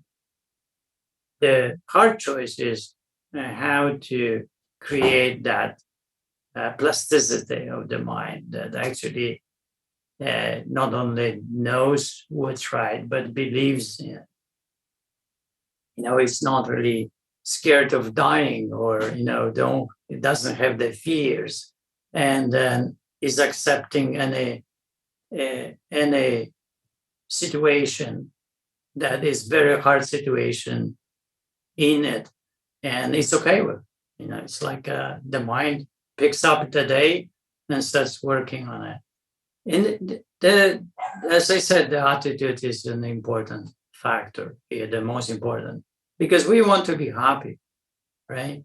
So it's really, in spite of really everything else, we want to be happy. We want to go to bed, close our eyes, and have this empty mind that falls asleep. And if we have, kind of guilty mind, or if we have negative mind, if we have the mind that wants too much, too many things too fast, or we don't like the past and so on, then the mind will create this way of living for us that is miserable. I love this quote by Bruce Lee. He said that his biggest goal in life is to have peace and harmony. And Right. It's very underrated. I think a lot of people, when you ask them, okay, what's your biggest goal, Jerzy, or what is your biggest goal? They always think about something materialistic, but they're never thinking about something inside them. But if you ask them, the question, okay, I will give you that, but you will have to be miserable. So nobody really wants to be, miserable. Nobody wants to be unhappy. So the happiness definitely is the biggest thing. It's just, very cliche in a way, right? But truly, when you think like a philosopher or a poet, happiness is big. It's the biggest thing for us. Nothing is bigger than happiness. Nothing. It is true. It just matters the most for us. And whatever we do in life has to be somehow not pursue of happiness, but pursue things that actually can materialize the happiness. That's why Stoics believe that virtues are the way of living life and working on them. And the side effect of virtues is that happiness. So you see, coming back again to, that embracing the good qualities of life, virtues would be the pursuit of life, learning about virtues, learning about goodness, and working on yourself to become a better person. That is the way toward the happiness. I agree 100%. I was invited to be a guest on a podcast last week, and I was interviewed by two guys. We spoke about success, and they asked a little bit like, what are my advices after building a multi-million-dollar business from being very young. I've been doing it for over 10 years now. And I told them that one of my superpowers is kindness, because I've always been kind, because I believe that the bad will always fall. And seeking wisdom, I think that's something my mom always told me, Jerzy. That's why I resonate so much with you and what you're saying. She always said that always tried to, the word she uses was wisdom instead of virtues, but she was saying that always strive to be more wise. Always strive to be the good person. Right? Yes. And it's really hard when you're 15, 16, because you want to be the tough guy, or, or when you're 18 even, or when you're in university. But I think kindness it's a superpower, and trying to be wise and seeking wisdom. Yeah, well, but to appreciate kindness, you have to lose things. Like, we lost things, and Lydia, helped us to live life in America, right? Like, yes. You really learn. So there's people that really lose things. They can see kindness, easier, recognize it, appreciate. When we have things and we don't need things, it's really hard to find the kindness unless you are that person. I remember Tim Ferriss asked me, what's success to me? And I said, you know what? Success is like when you sit to a dinner with other two people, like two couples are sitting to a dinner and having good time, and they laugh, and then, time flies, right? And they like each other. Everybody likes each other, right? There's no really grudges. There's no negativity. There's no putting down anybody. There's no need for shining. There's no thing for egos and things and so on. They're just having good time, right? And I said, now imagine you have these dinners. You have 10,000 dinners and you die. So in a way, your life is built out of those dinners, right? With your family, with two people, with four people. But creating a situation that four people like each other, right, in four different ways, right? That's an amazing thing. And spending time together means like you have good friends, and you have friends that you feel good next day.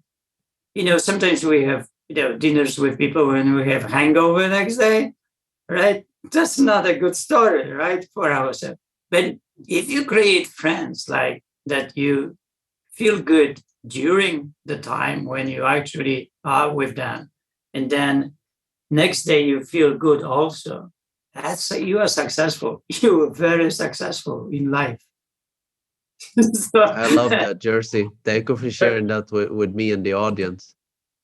Yeah, that's why somebody told me you should write the book. Dinner with friends.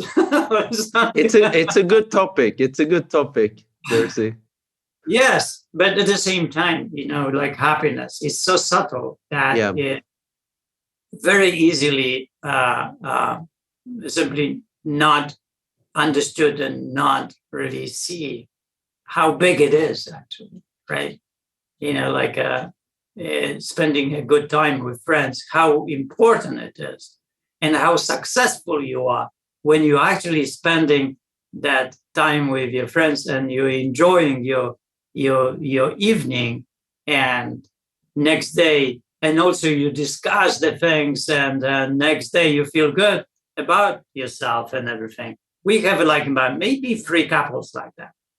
And we meet, and we are having so much good time that, and we discuss always things and different things, and it's never the same. It's never planned, right? It's always like having really a good time. And some are professors from Stanford, and some are investors, and it really doesn't matter, really, because when you start meeting each other and you find these people that you can live like that. Wow, what's more to ask in life, right? Think about it. That dinner can be in a shack in Africa. That dinner can be on a boat for $1 billion, right, with helicopters, right? That dinner can be in my house. That dinner can be in your house. But at the same time, that dinner doesn't have to happen that way. It can be miserable dinner. It can be a dinner that is not fun at all. So it really doesn't matter, of where the table is and where the food is and what kind of food and who serves the food. Really, the 4 people are having a dinner. They can have dinner with potatoes, like, Van Gogh's Potato Eaters, right? The painting. You can see integrity of these people. We don't see so much happiness, but you see the family in a place. That's why this painting is so beautiful, because it gives integrity to the hard workers sharing the potatoes, at the end of the day, and not complaining about it, not blaming. They actually, the energy of the painting is they are together. They are together. They are bonding with that moment of being as a one unit. And that's how this painting, that's why this painting works. That's why it's so beautiful. It is hard to watch, to see.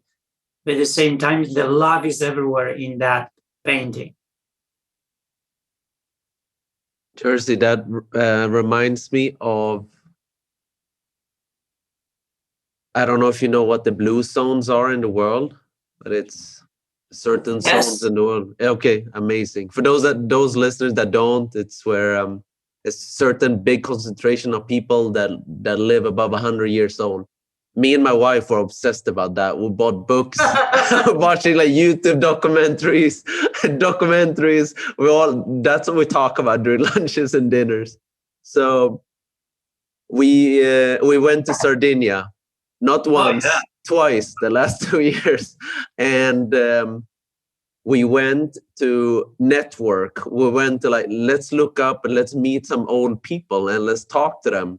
What's the secret to their happiness, and what's the secret to their longevity in life?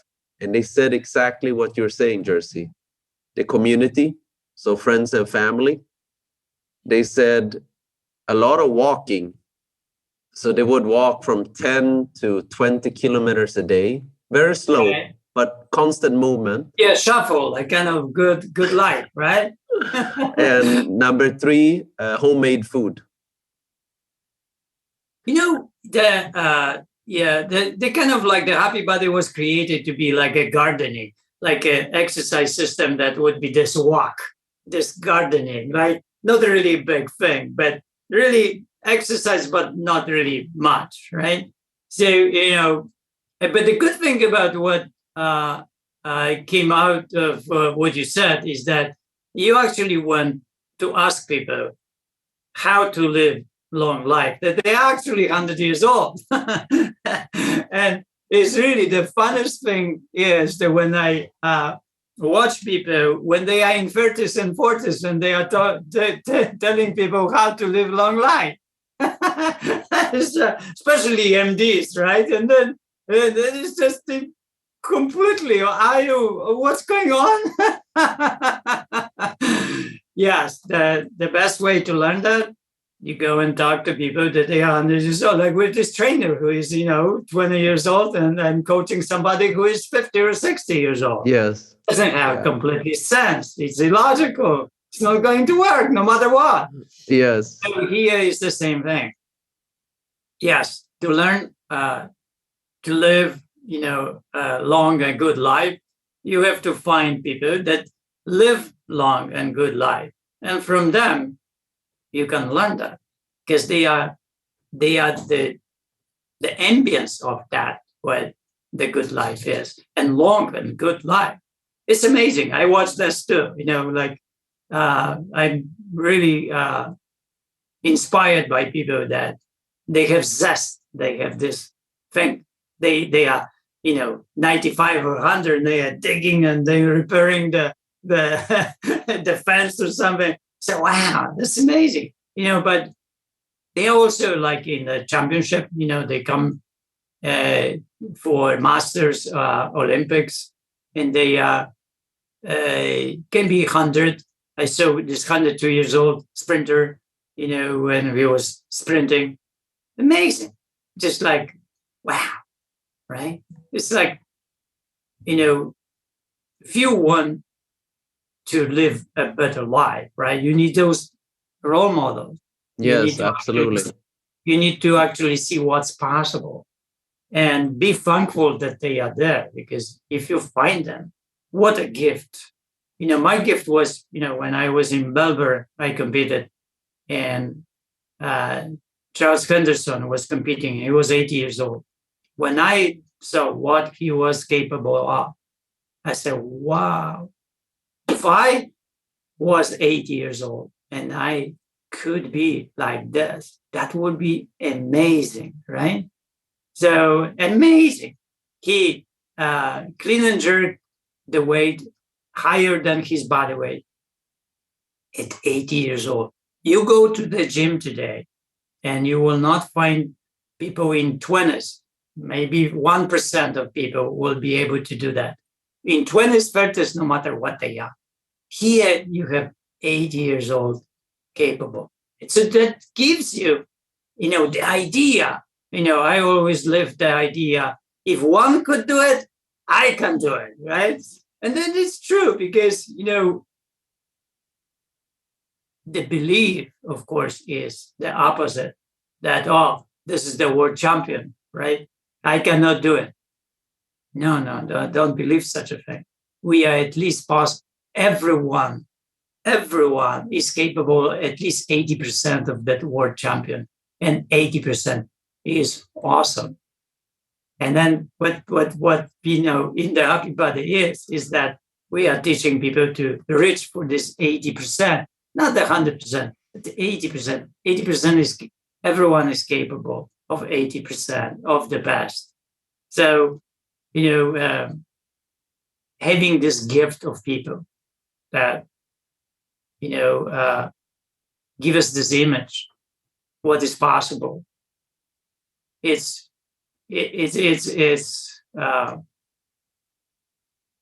something that is the most important in our life, really. That's why the role modeling, I think, is important, and we should live the life that you could be a role model. You see, it's like when I deal with old people, the old people have the danger of being forgotten. So when they live life, at a certain point, they are not needed.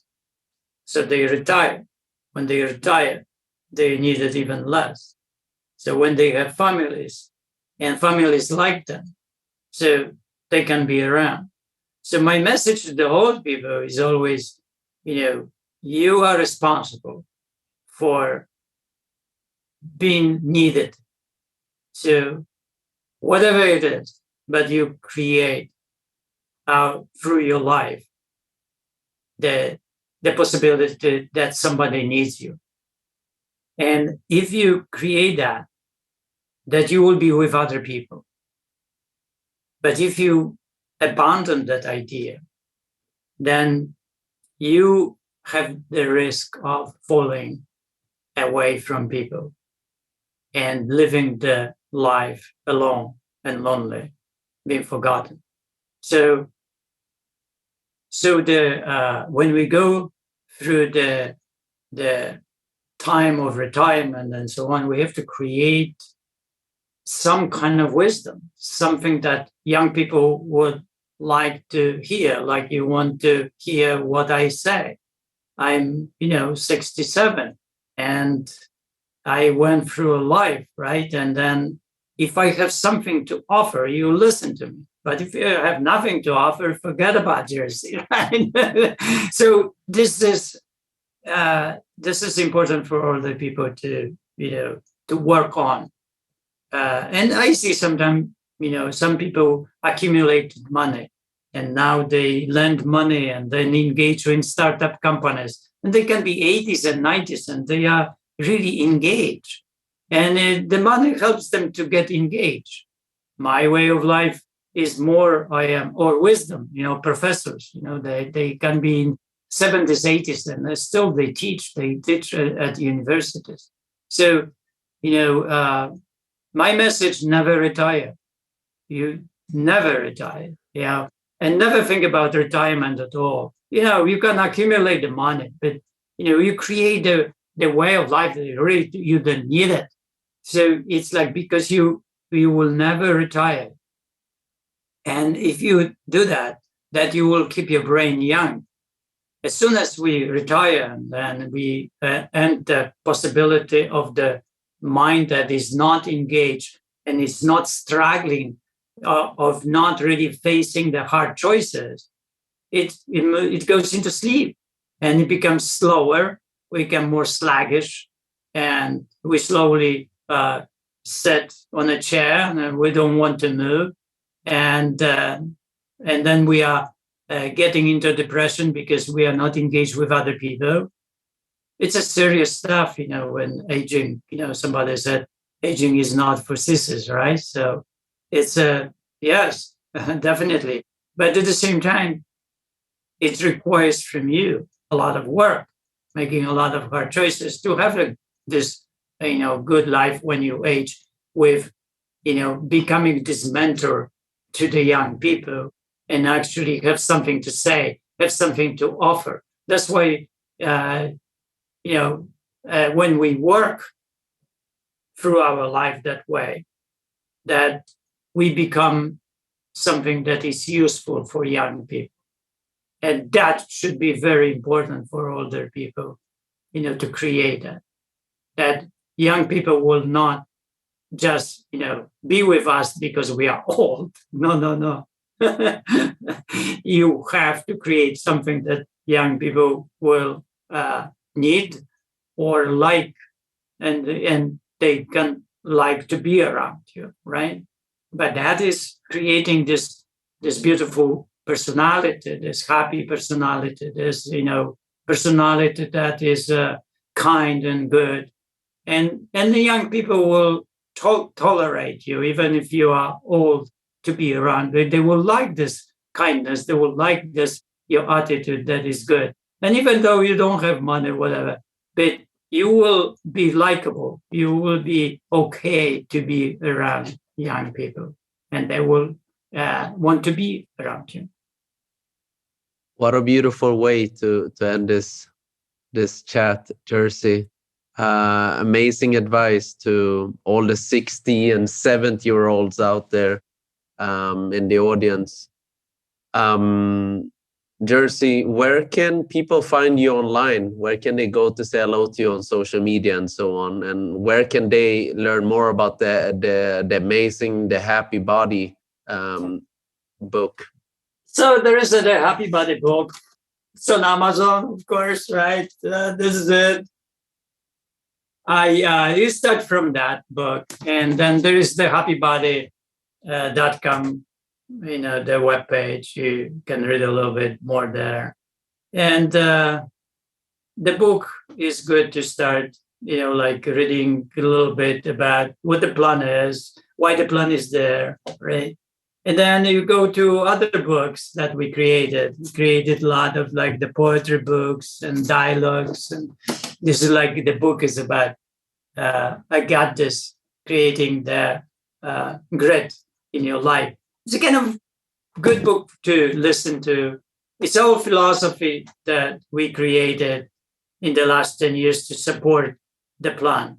Because as we were talking about this horses and emotions and the plan, if the plan is good, but the horses cannot be aligned with the mind, then nothing good is going to happen. So we created the Happy Body 20 years ago, but 10 years we spent on whole philosophy, how to help people to align that mind with the horses, with our emotions, and connect to the consequences and our way of living, and how we can change our way of living. So constant reading and reading more, working on yourself can help to create that mind.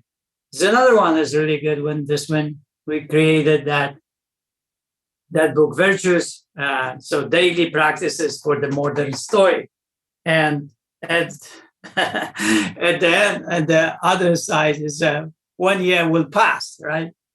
So that's the whole point, that this is 1 year practice. So every week you practice with a different virtues. There are 52 virtues in the book. And every week you spend 1 week with every virtue. So it's a very serious approach for people that want to work on themselves and want to spend time. They're serious like you, and they understand the wisdoms that is important. And wisdom, like your mother was telling you, it's an important element in our life. Happiness is important element. The joy, the pleasure, all of it is important. Living long, but with quality, not living long and being stuck in a chair, right? So it's a lot of philosophy around that needs to be more and more created, I see, and more passed on. I read thousands of books and I meditated, and I fell many times, when my life flipped, and but it has to be somehow in life the consistency of working on yourself to become a better person.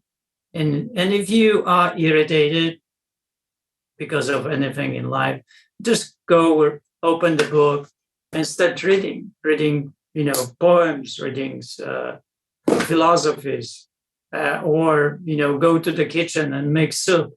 It's like focus on those things that they can bring you back to what is simple, or what is that where you can connect joy to that simple. When I wash things, I'm happy. I'm washing the things and the dishes, and I'm washing the dishes. I'm not really becoming something else. When I wash dishes, I wash dishes. When I make soup, peel my carrots and onions and make soup. And when I cook soup, it's cooking. Like when I eat soup, right? So but in every moment that whatever you do, you can create this pleasantness, this kindness around. And you don't have to, suffer because you go to the kitchen because you have to make soup, right? Yeah. When I saw one day my wife upset in the kitchen, I said, "Not going to eat dinner today. I'm out." I said, "What are you talking about?" I said, "You are making the dinner, but you are upset." It's like, what's going on? And she said, "Well, I do." So I said, well, "Okay, so you don't have to do the dinner. Let's just go out and then eat. But I'm not going to eat if you are not happy in the kitchen." Right? You have to start there. And then after a moment, she understood. I said, I got it. Yeah, I understand it. So I love that. It's like you have to help each other, right? That you don't have to put up with a person that is irritated. You can talk to that person that is irritated. It doesn't have to be, it doesn't have to do things that way. So it's the whole thing is a constant helping each other and constant helping yourself really to evolve, to become, a better person, create better world, better society, better planet. Who knows where we are going, right? But, wherever we are going, we know what the goodness is. We know it. You don't have to define it. We know it. And these are the virtues of our life. And once we have it, once we know it, once we need to cultivate more and more of it everywhere, in every direction of our life. In any way we can. Thank you, Jerzy. What an amazing way to end. I really appreciate your valuable time, and I've learned so much. It's been really inspiring to hear from you. I'm sure our audience as well. I would love to catch up for a second episode, maybe dig a little bit more into the happiness part. I think that would be really valuable. But after a year spending that, right? Exactly. But in the meantime, guys, check out Jerzy's books. They're amazing if you're looking to grow yourself. Thank you, guys. Bye for now. Thank you for listening to Fika with Rice. I hope you enjoyed the show. Who do you want to have on our show? Let us know by sending me an email at frederick@absoluteinternship.com. And before you go, if you like this conversation, don't forget to subscribe to our show on Apple Podcasts, Google Podcasts, YouTube, or Spotify to get to listen to more inspirational stories and life hacks. We really appreciate it. See you next time, and much gratitude for listening.